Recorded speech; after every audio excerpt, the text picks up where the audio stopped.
Even though I'm quite sick, I decided that I wanted to do a Q&A. And the only questions that I get are from Reddit. So I'm gonna go through a few of the questions and answer them real quick before my voice disappears forever. Someone is asking, how much time do you dedicate to journaling each day? Do you have tricks on how to get back in the swing after ghosting your journal for some time? So my answer to this was that I journal every morning. In total, it's probably around 30 minutes.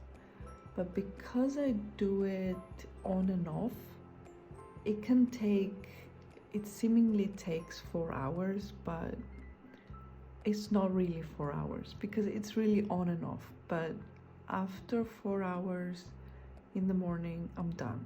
On the weekend, and this is because I work in the weekdays, but on the weekends, when I sit down in the morning and I dedicate that time to my journal, it might take 20 to 30 minutes. It doesn't take too long.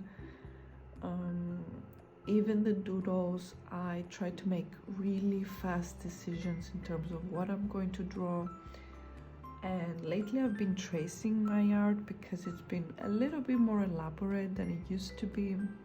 So I feel more comfortable tracing a little bit.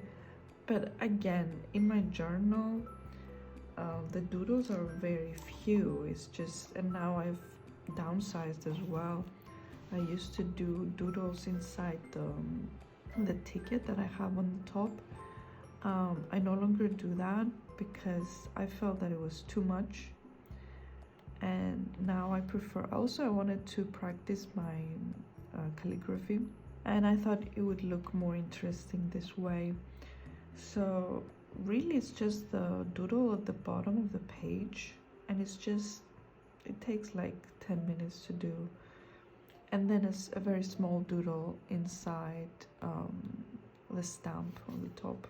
So in terms of going back to your journal when you have ghosted it for a while, I'm not sure if I have advice for this. Me personally, I need to go back to my journal. I need to do my journal every day. So perhaps that is the key. Make your journal an essential part of your everyday life. For me, if I don't do that morning to-do list, I will just not function. And the journal entry itself is just me processing my thoughts. So if I don't process my thoughts early in the morning, the whole day I'm gonna be confused, disoriented, and just overall I will not be able to function until I write down my thoughts. And so I guess that would be my answer. Make your journal useful and essential to your daily routine, and I think that's the way to keep going back to it. Also, if it's not serving your purpose at the time, maybe you need to use it for something else. Maybe you need to shift the way that you write in it.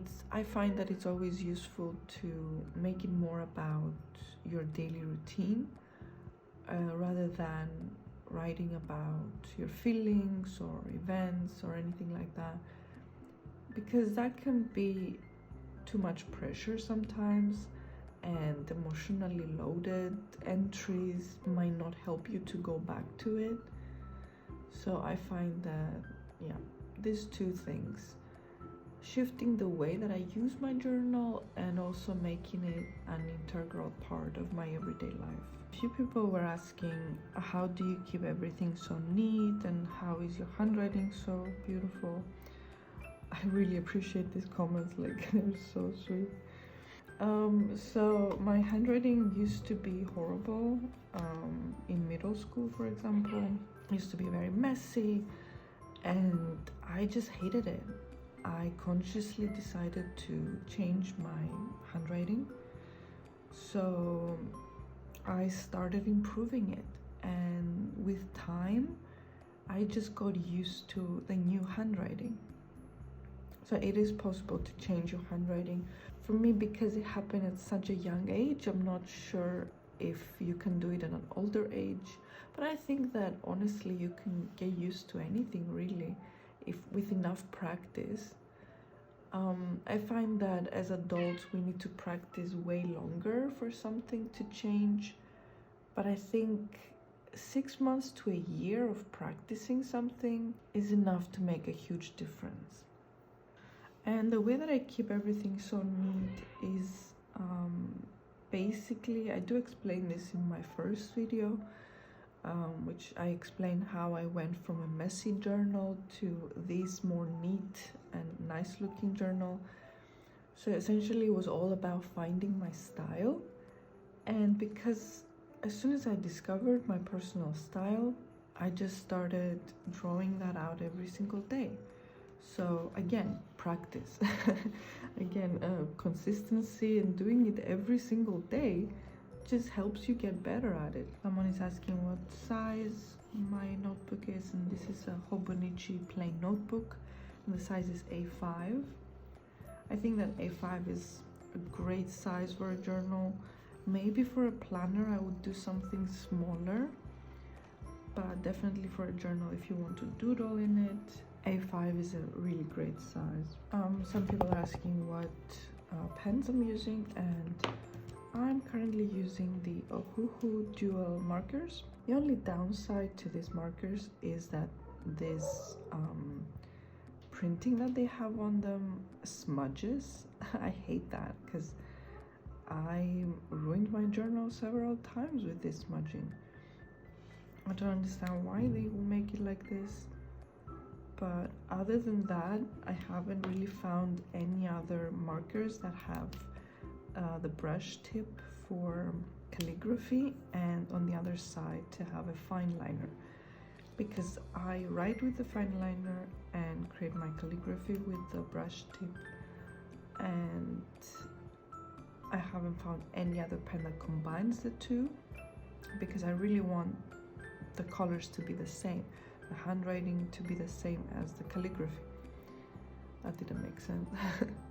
The writing, the text to be the same as the calligraphy, or the same as the same color that I use for the doodles, to color in the doodles.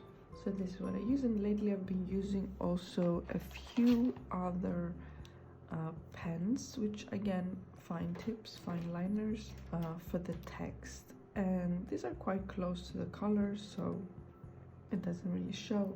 But in the beginning I would use the specific fine liner on the Ohuhu markers. Someone is asking if I take my time and write slowly in order to get a clean handwriting. I am generally careful with it, but I don't feel that it's slow. I don't feel that I'm going slow just to get a neat handwriting.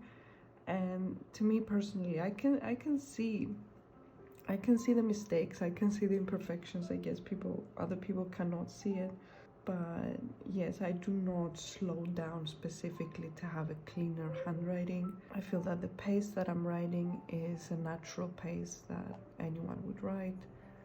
Of course, I wouldn't rush it. Why would I rush my writing? But I feel that the pace is a normal pace for anyone to write. Another question was, how do you deal with mistakes and typos? So with typos, I sometimes actually acknowledge the typo and write it in my journal. For example, I would say, just to make fun of myself, like, wow, what a typo. And I would just write that down.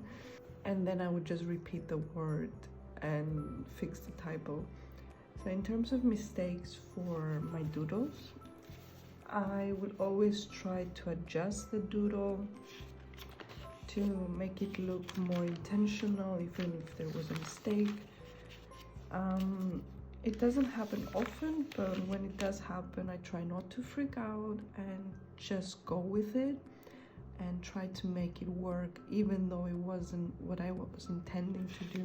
So yeah, I think a good advice would be to not freak out and not be a perfectionist about it, and try to fix it if you can, but don't freak out too much if you can't do it, and just go with it or acknowledge it. It's funny, and honestly people will not notice. We are the only ones that notice our mistakes. I think no one else can really see that, especially if you have like 80% of a clean design and text, even 70% of clean text and design.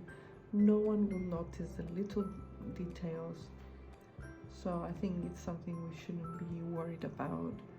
Sure, by all means try to fix it for yourself just so you feel better, but again, no one will ever notice. So yeah, thank you so much for the questions. Honestly, Reddit has been the best community so far for me in terms of communication and sharing and reaching out, and there's so much interaction over there. Every time I ask a question, every time I post something, someone will respond and share their own experience, and that's just wonderful. I do post everywhere else, Tumblr, Pinterest, Instagram, but I only get serious interactions through Reddit, which is truly amazing. And part of journaling is the community, and I do really appreciate that. It keeps me going and improving myself, and overall it helps me to enjoy the journaling experience so much more.